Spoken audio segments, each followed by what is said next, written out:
I remember acting was when I was 6, and I did this little play, and I played a mixture between Cinderella and Cindy Lou Who, and I remember I had to hold this other little boy's hand, and his hand smelled so nasty, and I remember that so well. It's like, do I have to hold this kid's hand? Anyway, I remember at the very end we all had to like say how old we were and like our names and stuff, and I remember like distinctly sitting down going, okay, Maddie, like be like a grown-up. Remember, you want to do this when you grow up. Be like professional. And I like remember saying that to myself. And it's so weird because I knew that I wanted to do that. But I always had this list of stuff that I wanted to do too, like person who looks for rocks, like geologist, and like artist and writer, and like spa owner, person who puts hot rocks on people, like all these things. But like acting was always the back of my mind. I don't know why. I don't know how it started. It just always was. It's like, you know, your love for, like I always say, it's like, when did you start knowing that you had a love for chocolate? You don't know. You just always have. So like it's kind of like that. Like a mixture between like Cinderella and Cindy Lou Who, because they're like my two favorite like makeup characters, and we all kind of like wrote our own little play in like this little theater school. And I was also the star in the nativity play, as in the literal star. So I had this like big star outfit on when I was 5 or 6 at school, and I remember I got really tired of like standing there with my arms out and like just being really still. So I just sat down.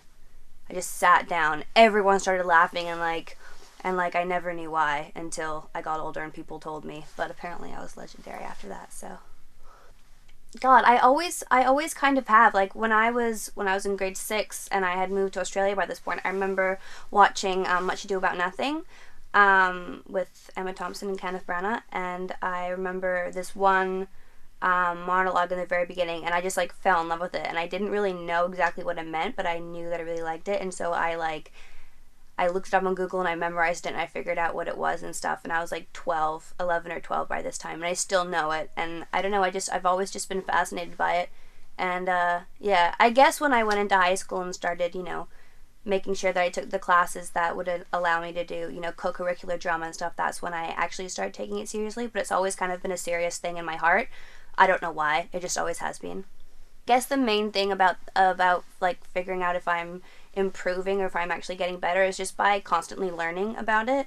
Like I do lots of classes around Vancouver and stuff, like and I'm auditing a class today, like after this, and it's just great because you can physically feel yourself learning and getting better. And I think that the great thing about acting is that even when you're like, you know, 90 years old, you can still act, and you're always learning and always getting better. So I don't really think there's like you know, a part or anything that can kind of be like, okay, I've done this, now I'm like good now, you know, because you always have to get better, you always can get better. And I don't really think that there's like a gauge exactly, but because it's just constantly evolving. You're constantly evolving as a person and as an artist. When I researched Harley, there's loads of things on YouTube, but it was kind of difficult because there was nothing that like an actual person was doing. Like she's never really been portrayed by an actor. It's always been cartoons or like CGI or whatever. And but that's okay because she's such an like over the top kind of character anyway that it was kind of like it wasn't as though, you know, I was looking at her and going, okay, so that's the cartoon version. Obviously, you have to like tune it down a little bit because like that's just how she is. So yeah, I just watched a lot of the cartoons with the little jumpsuit and the little like hat thing, and then there was like the much sexier version, which is the CGI, and she's it's like taken from like video game footage or something like that. I'm such a noob with that kind of stuff. Things that I've done. I grew up doing loads of Shakespeare and stuff like that, and they're often very over the top and exaggerated characters as well, like, you know, quite melodramatic at times. But it was different because this is just, it was just probably the most free I could ever be on a set or doing a part.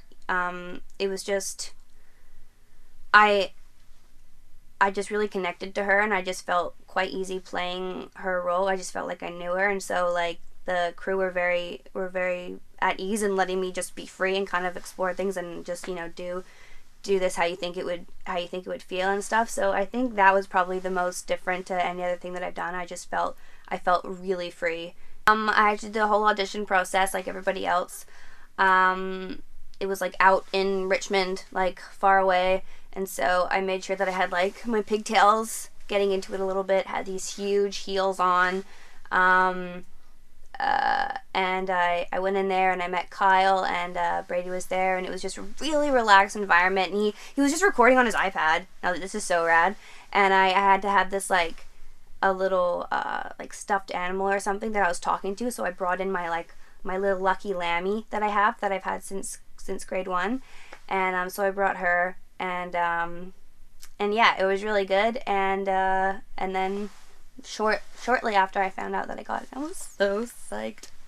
Like crazy messy, like it had meant to look like Harley had done it herself in like a crazy state of mind that she's always in, and I just kept on watching, you know, the videos on my phone and stuff, and like, you know, people often ask me like do the voice, and so I would do that, and yeah, I did a lot of prep before by watching a lot of the things on YouTube and stuff, and just kind of thinking about what it would be like to be you know, in love with somebody, but know that it's kind of bad and stuff. Just not that it shows that much in the scene. It's just kind of, you know, it makes you feel better and more confident when you go on set, knowing that you've actually like dissected it as much as you can. It was just one day.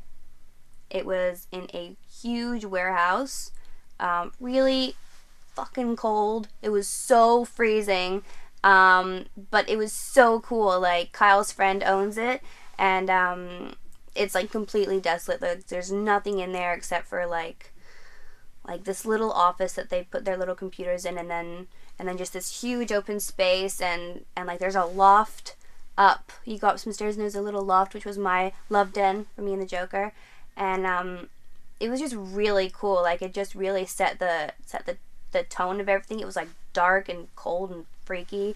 I'm Maddie Phillips. I play Harley Quinn in Nightwing Prodigal Son series, and you need to see it because it's fucking rad. And yeah, watch out for it.